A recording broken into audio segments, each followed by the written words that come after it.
আপনাদের কি পরামর্শ দেন যে সার্জিস 155টা গাড়ি লয়ে বাইর হয়? আর অ্যাক্টিভিস্ট থেকে রাজনীতিবিদ কেন হইতে পারতেছেন না? এটা ডক্টর ইউনূসের এটা জবাব দিতে হবে যে উনি যে আইসা এদেরকে শত্রু বানায় দিল। আমি নিশ্চিত জানি বাংলাদেশের লাখো লাখো মানুষের কাছ থেকেও তারা সমর্থন হারাচ্ছে, ফলে ভোটের দিকে তারা যাচ্ছে কনভেনশনাল ওয়েতে। ওই যে হোন্ডা গুন্ডা মোটর গাড়ি টাকা পয়সা, আপনার মিথ্যাচার করতে গিয়ে দাদাকে জমিদার বলতে হয় 2025 সালে, আপনি বুঝতে পারছেন না? এটি আমাদের সমাজে যে সবচেয়ে হাস্যকর। জীবনযাপনে যখন রিক্সা থেকে আপনি 4 হুইলারে চলে যান, এরা কি বোঝেন না ধরাকে সরাজ্ঞান করার চেষ্টা করছে? আপনার দ্বিধা লাগছে না ভাবতে যে শহীদদের রক্তের উপরে দাঁড়িয়ে আপনি বেমানি করছেন? আমরা তিনটি দলকেই তাদের কোনো কোনো আচরণে দেখতে পাচ্ছি গণ অভ্যুত্থানকে ভুলে যেতে। এটা জনগণের হাতে পতন আপনি বলতেছেন, এই কথার জন্য আপনি আজকে ট্রোল হতে পারেন। কারণ আমরা দেখতে পাইতেছি শেখ হাসিনার পতন ঘটায় 1 2 3 4 5 10 জন 12 জন 15 জন ছাত্র যারা বিসিএস পরীক্ষা দেওয়ার জন্য ওইখানে কোটা থাকবে কি থাকবে না ওইটা দেওয়ার জন্য যারা আন্দোলন করতে গেছিল, তারপরে তাদের প্রেশার অন্য অনেক কিছুতে তারা আসলে স্বীকার করে নাই এবং তারা ওখানে দাঁড়িয়েছিল, প্রাণ দেওয়ার জন্য প্রস্তুত ছিল। সেই 12 জনই আসলে শেখ হাসিনাকে সরাইছে এবং সেই জন্য তারা 135টা গাড়ি দিয়ে চলবে, সেই জন্য আজকে তারা যাকে ইচ্ছা যা খুশি তাই বলবে। মানে এইটারে আপনি আসলে কি হয় দেখেন, 24 আর 71 মিলায় একটা কাহিনী করবে, যেটা ইচ্ছা সেটা তারা করতে থাকবে। এটা কেমন কথা?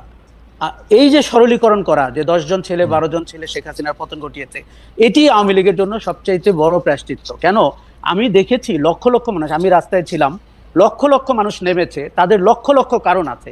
কেউ গুম খুনে স্বজন হারিয়েছে, কেউ শেয়ার মার্কেটে টাকা হারিয়েছে, কেউ ভোট দিতে পারেনি, কেউ আওয়ামী দুঃশাসনের শিকার হয়েছে। এবং এগুলোকে যখন আপনি বিবেচনায় না নিবেন, আপনার মাথায় ঢুকে থাকবে এক কোটা। আমি 17 জুলাই বলেছিলাম এটি চাকরি পাওয়ার আন্দোলন না, এটি মানুষের যে মনের যে ক্ষোভ, যে রাগ, যে অভিমান, যে ঘৃণা, এটি তার আন্দোলন। না, অ্যাবসলিউটলি। কিন্তু ডক্টর ইউনূস ক্লিন্টন ফাউন্ডেশনে গিয়ে আমি জাতিসংঘে বলছিলাম ভুলে হচ্ছে মাস্টার মাইন্ড, এটা আমরা একটা মেটিকুলাস ডিজাইনের মধ্যে থেকে ওরা পেছন দিতে করছে বলে টেলে। ওরা কিন্তু প্রথমে এরকম ছিল না। এটা ডক্টর ইউনূসের এটা জবাব দিতে হবে যে উনি যে আইসা এদেরকে শত্রু বানায় দিল। আসলে আমি সেই দিন থেকে ওনার সমালোচনা করেছি, যেই দিন উনি সরলীকরণ করেছেন এবং উনি কিন্তু এই বাচ্চাদেরকে এই আন্দোলনকারীদের শত্রু বানাইছে, সবার বিএনপি শত্রু বানাইছে, যখন সবার শত্রু বানাইছে। ওয়েস্টার্ন, আপনি আমেরিকাতে থাকেন, পশ্চিমা বিশ্বে কিছু শব্দ ইউজ করা হয়, রকস্টার, মাস্টার মাইন্ড। এখনো পশ্চিমা অডিয়েন্সকে এক শব্দে বলতে আপনি অনেক সময় কার্যকর, কিন্তু এইটার যে রাজনৈতিক এফেক্ট, এইটার যে সামাজিক এফেক্ট, এটা ওনার ভাবা উচিত ছিল। মাস্টার মাইন্ড ওনার বলা উচিত ছিল না। ছাত্ররা তার নিয়োগকর্তা। এখন এটি বলে আপনি জানেন না, আমরা যদি ভবিষ্যৎ দ্রষ্টা হই, ভবিষ্যতে যে উনি কত বেকায়দায় পড়তে যাচ্ছেন। এবং মানে আমি মনে করি এই সরলীকরণ আওয়ামী লীগ যেরকম একভাবে করছে, অন্তর্বর্তী সরকার প্রধান এবং তার উপদেষ্টারা আরেকভাবে করছে, এবং এখানে সবাই ঘোলা পানিতে মাছ শিকার করতে চাচ্ছে। দূর থেকে সেই জনগণ তাকিয়ে দেখছে যে ভাই, আমার যে ছেলে মারা গেল, আমার যে 30,000 আহত হলো, কেউ পা হারালো, কেউ চোখ হারালো, আমরা এই নাটক দেখার জন্য, সার্কাস দেখার জন্য। অনেক ধন্যবাদ আশা ভাই। আশা ভাই, আপনি একটা জিনিস খেয়াল করবেন যে জুলাই আন্দোলনের পর তাদের যে সমন্বয়ক ছিল, সেই সমন্বয়করা 1 মাসের মতো হয়েছে একটু এদিক ওদিক, তারা একটা নিজস্ব দল করছেন এবং কিন্তু সেই দলটারে আমরা নতুন রাজনৈতিক বন্দোবস্তের ছিটে ফোটাও পাইতেছি না। এখন আপনি যেহেতু তাদের একটা অনেক বড় সমর্থক ছিলেন, আমি যেহেতু তাদের অনেক বড় সমর্থক এখনো আছি, সেই জন্য আমি আপনার এই প্রশ্ন করতেছি, তারা অ্যাক্টিভিস্ট থেকে রাজনীতিবিদ কেন হইতে পারতেছেন না? মানে আমি তো দূরে আছি, আমার থেকে তো তারা পরামর্শ চায় না, কিন্তু আমি জানি আপনার থেকে পরামর্শ চায়। আপনাদের কি পরামর্শ দেন যে সার্জিস 155টা গাড়ি লয়ে বাইর হয়?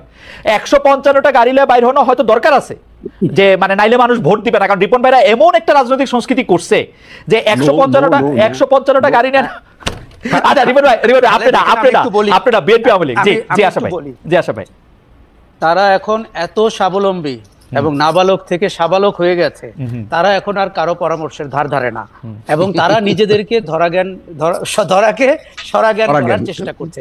কিন্তু আপনি যখন 150টা গাড়ি নিয়ে যান, আপনি যখন বিভিন্ন ইন্ডাস্ট্রিয়াল গ্রুপের থেকে টাকা নেন বলে অভিযোগ হয়, আপনার অফিস বিল্ডিং দেখে যখন মানুষের সন্দেহ হয় ওই বিল্ডিং এর মালিককে এবং এর ভাড়া কে দেয়, এবং আপনার জীবনযাপনে যখন রিক্সা থেকে আপনি 4 হুইলারে চলে যান, এরা কি বোঝেন না যে মানুষ আসলে এবং ইন্টারকনে যখন ইফতারি করে না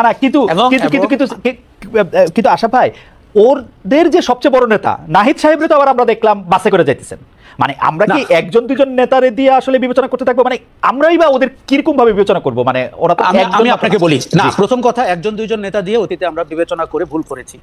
দেখুন, আমাদেরকে সংগঠনকে দেখতে হবে, সংগঠনের রাজনীতিটা কি দেখতে হবে, এবং সেই রাজনীতিটা জনগণের কাছে কিভাবে ডেলিভার্ড হয় সেটা দেখতে হবে। এখন নাহিদ একটা সিম্পল লুকিং শার্ট পরে রিকশায় করে ভ্যান গাড়িতে করে বাসায় গেল, এটা কিন্তু একটা স্ট্যান্ডবাজির মতো তখন মনে হবে। যদি পুরো সংগঠনটাকে আপনি দেখেন, দেখুন বিএনপি, জামাত এবং জাতীয় নাগরিক পার্টি সবাই কনভেনশনাল রাজনীতি করে ভোট করে পাওয়ারে যেতে চাচ্ছে। এইটাই হচ্ছে দুর্ভাগ্যটা। আপনার তো নতুন রাজনৈতিক বন্দোবস্ত হওয়ার কথা। দেখুন, এই জাতীয় নাগরিক পার্টির অন্তত 10টি সমালোচনা আমি করতে পারবো, এই কাজগুলো তাদের করা ঠিক হয় নাই। তারা মানুষ থেকে দূরে সরে যাচ্ছে। আমরা চেয়েছিলাম যে তারা যেন সততার সাথে করে, তারা যেন নতুন রাজনৈতিক বন্দোবস্তের দিকে যায়। সেই জায়গাটিতে জাতীয় নাগরিক পার্টি অনেক পিছিয়ে যাচ্ছে। প্রতিদিন তারা আমার কাছ থেকে সমর্থন হারাচ্ছে। আমি নিশ্চিত জানি বাংলাদেশের লাখো লাখো মানুষের কাছ থেকেও তারা সমর্থন হারাচ্ছে। ফলে ভোটের দিকে তারা যাচ্ছে কনভেনশনাল ওয়েতে। ওই যে হোন্ডা, গুন্ডা, মোটর গাড়ি, টাকা পয়সা, আপনার মিথ্যাচার করতে গিয়ে দাদাকে জমিদার বলতে হয় 2025 সালে, আপনি বুঝতে পারছেন না? এটি আমাদের সমাজে যে সবচেয়ে হাস্যকর। আমাদের সমাজে তো কেউ প্রজা ছিল না, আমাদের সমাজে তো সবাই রাজা ছিল। আপনি নিশ্চিত আপনার ক্লাসরুমে দেখেছেন, আমি দেখেছি। এই দারিদ্র থেকে তো আমাদের মানসিক দারিদ্র থেকে তো আমাদের বেরোতে হবে। গতকাল সাংবাদিকরা যে 71-24 নিয়ে একটা প্রশ্ন করেছেন, এই প্রশ্ন করা, এই তুলনা করতে চাওয়া, এইটাকে কিভাবে বলবেন? ছাত্রদেরকেও আমরা দেখেছি যে দ্বিতীয় স্বাধীনতা নিয়ে কথা বলতে, যেটি বিএনপির নেতারা বারবার বলছেন যে স্বাধীনতা একবারই হয়। আগামীতেও কিন্তু আমরা আরো ভয়ঙ্কর 5ই অগস্ট হয়তো দেখতে হবে, যদি না রাজনৈতিক দলগুলো বুঝে থাকে যে জনগণের ভাষা, দেয়ালের লিখন তাদের জন্য কি ছিল।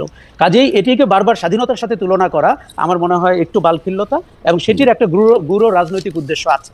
এখন আমি আপনাকে বলি যে ছাত্ররা বারবার মনে করছে, যেমন নাহিদ ইসলাম আজকেও বলেছেন যে 16 বছরের অত্যাচার নিপীড়নের ভেতর দিয়ে যারা গেছে তাদের কাছে এটি স্বাধীনতা। কিন্তু আমি তার সাথে দ্বিমত করি। সংস্কারের যে আশরাফ ভাই, আপনার অনুমতি নিয়ে আমি শুধু ওই সময়টা কথা, মানে রিপন ভাই, আমি আশরাফ ভাই কোনো একটা জায়গায় একসাথে কথা বলতেছিলাম, সেটা 2012-13 সালে এরকম হতে পারে। সেই সময় 13 সালের নির্বাচনটি হওয়ার পর 14 সালে এসে আমরা শুনলাম, বা 14 সালের নির্বাচনের পর আর কি আমরা শুনলাম যে শেখ হাসিনা 2041 সাল পর্যন্ত ক্ষমতা থাকতে চান। আমার তো খুবই হাসার অভ্যাস, আমি খুব জোরে একটা অট্টহাসি হাসলাম যে এগুলি কি বলে, পাগল টাগলের মতো কথা। কিন্তু আসলে যদি 2024-এর জুলাই আগস্টে এরা এই ঘটনা না করতো, এটা তো 2041 তো মনে হয় মানে তারা তো ক্ষমতাটাকে এইরকম ভাবেই দেখতেছিল যে এখানে তো আর কোনো কিছু, মানে যেটা আমরা হাইসা উড়ে দিতে চাইছিলাম সেইটাই তো বাস্তবতার দিকে যাচ্ছিল। খালেদ, আমি শুধু একটু যোগ করি, আমাদের রাজনৈতিক দলগুলো তার সর্বোচ্চ চেষ্টা করেছে। বিএনপিকে আমরা দেখেছি, এবং কিন্তু এটি মেনে নিতে হবে যে রাজনৈতিক দলগুলো শেখ হাসিনা সরকারকে ক্ষমতা থেকে গদিচ্যুত করতে পারেনি, এটি মেনে নিয়ে করতে হবে। 5ই অগস্ট কিন্তু আমাদের রাজনৈতিক ক্লাসকে একটি বেকায়দায় ফেলে গেছে, কেননা হাসিনা যে এত দ্রুত পালিয়ে যাবেন এবং আওয়ামী লীগের শাসন যে এরকম করে ভেঙে পড়বে, এটি তারা আসলে বুঝতে পারেন নাই। প্রথম কথা আমি বলি যে জুলাইয়ের মিত্রদের মধ্যে এখন ভোটের অঙ্ক কাজ করছে, তারা রাজনৈতিক গেইন পাওয়ার চেষ্টা করছেন। আওয়ামী লীগের সংগঠনের যে ভোট রয়েছে, সমর্থকদের যে ভোট রয়েছে, এখন আওয়ামী লীগ নির্বাচনে এলে নামকাও আসতে একটা পার্টিসিপেটরি নির্বাচন হলো, কিন্তু তারা ক্যান্ডিডেট দিতে পারবে না। অতএব আওয়ামী লীগের ভোটগুলো পেয়ে সব দল, 3টি দল স্বপ্ন দেখছে যে এখান থেকে বেনিফিশিয়ারি হয়ে পার্লামেন্টে তারা সংখ্যাগরিষ্ঠ আসন করবে। কিন্তু এইখানে তারা যেটি ভুলে যাচ্ছে, নীতি নৈতিকতার প্রশ্নটি, যে আপনি কাউন্সিলরের সাথে, কমিশনারদের সাথে যে আলাপ করছেন, সেই লোক তো বন্দুক হাতে জুলাইতে রাস্তায় ছিল। কাজে তখন আপনার দ্বিধা লাগছে না ভাবতে যে শহীদদের রক্তের উপরে দাঁড়িয়ে আপনি বেইমানি করছেন? আমরা 3টি দলকেই তাদের কোনো আচরণে দেখতে পাচ্ছি গণ অভ্যুত্থানকে ভুলে যেতে।